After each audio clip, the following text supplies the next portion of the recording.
श्री शिव महापुराण रुद्र संहिता द्वितीय खंड अध्याय 28।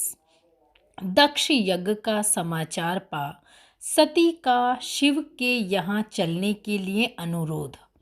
दक्ष के शिव द्रोह को जानकर भगवान शिव की आज्ञा से देवी सती का पिता के यज्ञ मंडप की ओर शिवगणों के साथ प्रस्थान।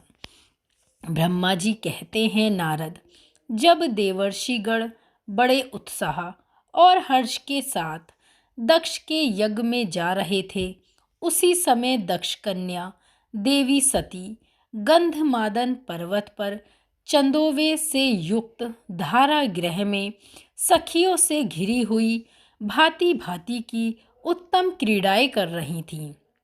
प्रसन्नता पूर्वक क्रीड़ा में लगी हुई देवी सती ने उस समय रोहिणी के साथ दक्ष यज्ञ में जाते हुए चंद्रमा को देखा। देखकर वे अपनी हितकारिणी प्राण प्यारी श्रेष्ठ सखी विजया से बोली, मेरी सखियों में श्रेष्ठ विजय, जल्दी जाकर पूछ तो आओ, ये चंद्रदेव रोहिणी के साथ कहाँ जा रहे हैं। सती के इस प्रकार आज्ञा देने पर विजया तुरंत उनके पास गई और उसने यथोचित शिष्टाचार के साथ पूछा, चंद्रदेव, आप कहाँ जा रहे हैं। विजया का यह प्रश्न सुनकर चंद्रदेव ने अपनी यात्रा का उद्देश्य आदरपूर्वक बताया। दक्ष के यहाँ होने वाले यज्ञ उत्सव आदि का सारा वृतांत कहा। वह सब सुनकर विजया बड़ी उतावली के साथ देवी के पास आई और चंद्रमा ने जो कुछ कहा सब उन्हें कह सुनाया। उसे सुनकर कालिका सती देवी को बड़ा विस्मय हुआ। अपने यहाँ सूचना ना मिलने का क्या कारण है, यह बहुत सोचने विचारने पर भी उनकी समझ में नहीं आया।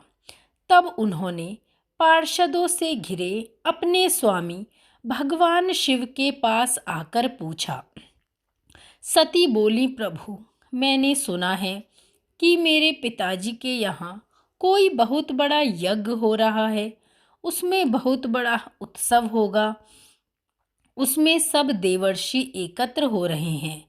देवेश्वर, पिताजी के उस महान यज्ञ में चलने की रुचि आपको क्यों नहीं हो रही।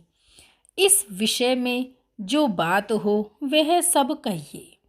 महादेव, सुहृदयों का यह धर्म है कि वे सुहृदयों के साथ मिले जुले।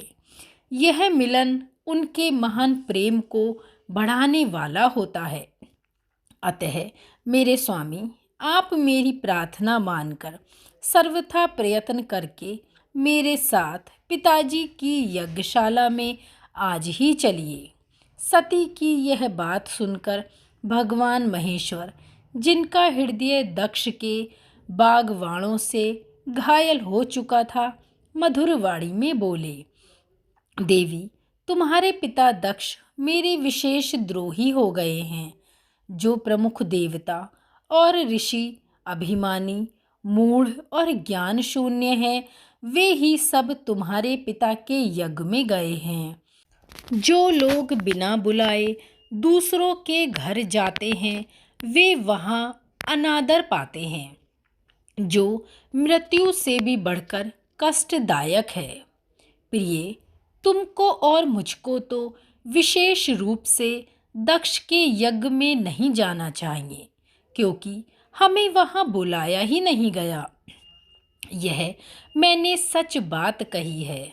महात्मा महेश्वर के ऐसा कहने पर रोषपूर्वक बोली, शंभो, आप सबके ईश्वर हैं।